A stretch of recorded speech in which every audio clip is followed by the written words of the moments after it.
Um jornalista aqui em Israel chamado Uri Levi, ele é um jornalista esportivo.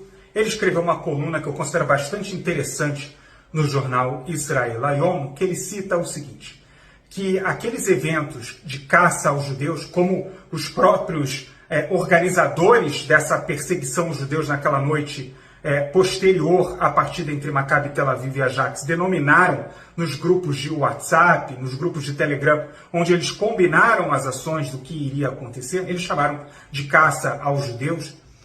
Segundo Uri Levi, esse movimento orquestrado tem como objetivo também expulsar Israel, tanto da FIFA, a entidade máxima do futebol, quanto da UEFA, que é a entidade europeia que organiza o futebol europeu.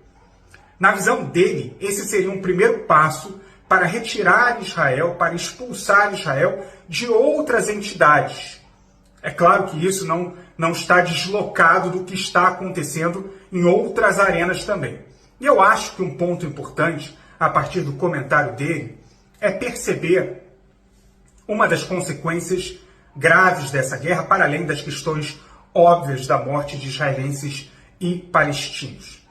É a ideia de que pensar o fim de Israel, ou Israel como um Estado ilegal, o sionismo como um movimento criminoso, a partir da redefinição de grupos não sionistas do significado do sionismo.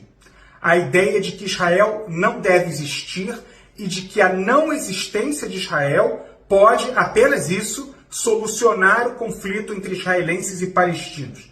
Tudo isso é uma consequência desse conflito atual, de que esse discurso está a ser normalizado por uma série de entidades e realmente por parte da população que se manifesta tanto na Europa quanto nos Estados Unidos. É importante ter em mente o seguinte: as pessoas que tentavam negociar o processo de paz entre israelenses e palestinos, até agora, um processo que estava, inclusive, estagnado, como continua estagnado, tratavam de questões práticas do conflito. Por exemplo, a questão das fronteiras. Qual será a fronteira de um futuro Estado palestino?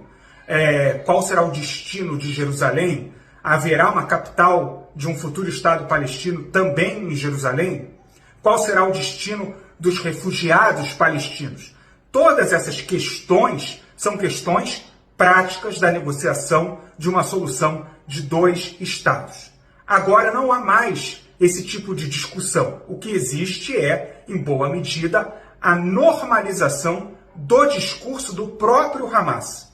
O Hamas, lembrando, deixa muito claro que ele entende que a solução para o conflito entre israelenses e palestinos não é apenas a criação de um Estado palestino, isso é muito importante, é a criação de um Estado palestino não ao lado de Israel, mas por cima de Israel. Portanto, na visão do Hamas, para que um Estado palestino exista, não pode existir o Estado de Israel. Essa visão do Hamas está sendo normalizada como consequência do conflito atual, dessa guerra atual. E essa, me parece ser, que vai ser uma das questões mais relevantes que serão consequência da guerra atual.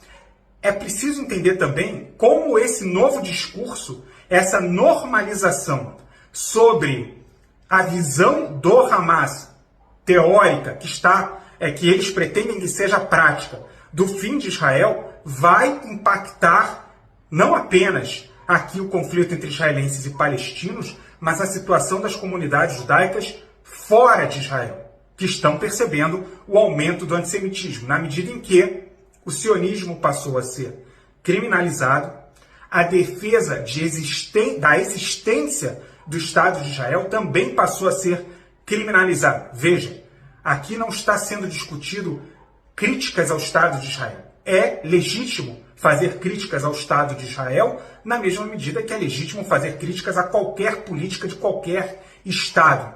A diferença nesse momento é que está sendo criminalizado o próprio direito de existência de Israel, não em benefício da criação de um Estado palestino ao lado de Israel, mas em benefício da criação de um Estado palestino por cima de Israel.